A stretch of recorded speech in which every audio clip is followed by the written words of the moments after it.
Mnasemea watu kila siku. Hebu rudia, unatuulizaje sasa? Nawauliza hivi, kwa nini hamna hela? Hatuna hela alafu? Na je, kwa nini hamna hela? Na je, nyie waandishi wa habari ni kweli hamna uhuru?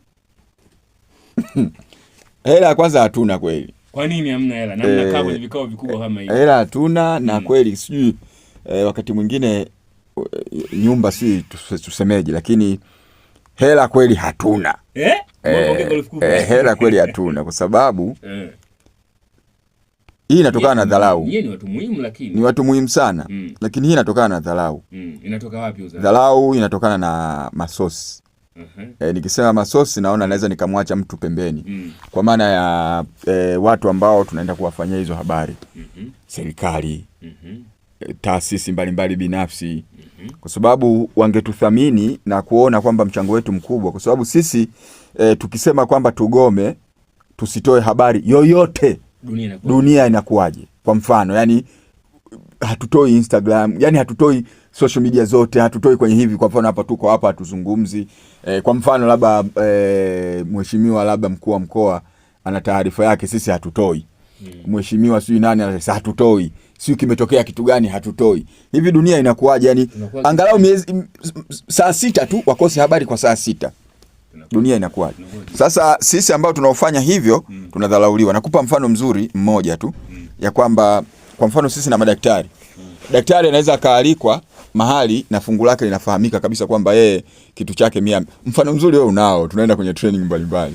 Na labda ndugu zetu wa nani maafisa kilimo. Unaona kabisa figa yao na sisi tofauti, alafu kazi kubwa tunaifanya sisi. Kwa hiyo moja hiyo dharau. Lakini umeuliza swali la pili, umesema ya kwamba ni swali la pili. Kwa hiyo unakiri kwamba ni kweli hamna hela waandishi? Hatuna hela, hatuna za kuwapa, hatuna kabisa. Wako hapo nani? Eti nani sasa? Kaje nisikie. Wako hapo kina nani? Sikina Kalo. La pili umesemaje? La pili nikakuuliza kwamba nyinyi waandishi wa habari ni kweli hamna uhuru? Nchi nyingi za Afrika uhuru wa vyombo vya habari ukweli hakuna. Yani naomba nilijibu hivyo. Kwa nini? Yani tuseme mamlaka nyingi zinazoongoza nchi hawapendi kuambiwa ukweli. Kwa hiyo ukisema ukweli unapigwa nyundo. Kwa hiyo ya mgongo au ya kichwa?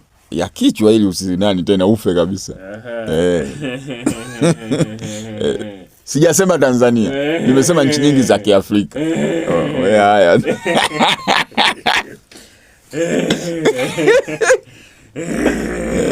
Makonda.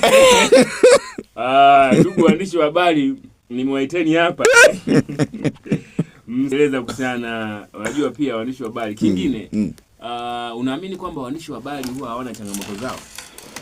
Yaani changamoto mbalimbali, kwa sababu mimi naona waandishi wa habari wakisikia mgodini watu wamegoma, wao wako mbele mwendo wa ngili mkia kutoa ile taarifa. Lakini wakisikia sisi kuna maandamano sehemu, lakini sije kusikia waandishi wa habari wakitoka mbele wakiandamana kudai maslahi yao. Sisi wanafiki. Sisi wanafiki. Hivi unafiki maana yake nini? Tafsiri mtu akisema mnafiki nini? Ni neno baya sana, lakini inabidi tulitumie. Yaani wanasema wenyewe bora mchawi kuliko mnafiki. Sababu mnafiki anaweza kukusababishia wewe maisha yako yote uwe maskini hadi unaenda kaburini. Yaani uwe mnafiki. Lakini mchawi unaweza kutibiwa ukapona. So waganga wapo. Mtemi Butongo. Mtemi kazi yako. Lakini sisi ni wanafiki. Kwa sababu matatizo yetu tunayo mengi sana, hususan kama hivyo tulivyosema, hela hatuna. Lakini hatusemi wala hatupazi sauti kwamba hela hatuna. Labda mwajiri anakufanyia jambo fulani usemi.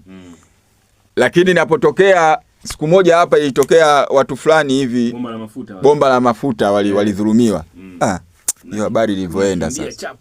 Mkuu kwa nini? Kwa nini wewe kama lakini ndio maana nasema huo ni unafiki. Sasa umeuliza unafiki ni nini? Unafiki ni mtu anaweza kusema jambo kwa mdomo, lakini moyoni mwako vitendo haviashirii hivyo. Na ndio maana wanasema watu kwamba watu wa dini ule msemo unasema kwamba eti fuateni maneno yangu, msifuate vitendo vyangu. Ule unafiki. Kwa nini utuambie jambo ambao ulitendi? Kwa natakiwa fanya jambo, sema jambo ambao unalitenda. Jamani sijui ingieni msikitini, nendeni kanisani, nendeni kasali. Alafu wewe ufanye hivyo. Huo ni unafiki. Haya bwana. Hiyo ni kalaka chetu. Na kuhusiana na waandishi wa habari, leo si ndo tarehe 4? Jana lakini ilikuwa. Jana? Au? Leo ndo tarehe 4. Blaza vipi? Kalo tarehe 4 leo tarehe 4.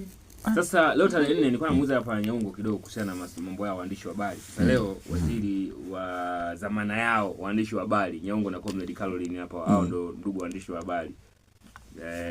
Sasa ndugu waandishi wa habari Amini Amali Nyaungo pamoja na Caroline, yes, nimesoma waandishi wa habari.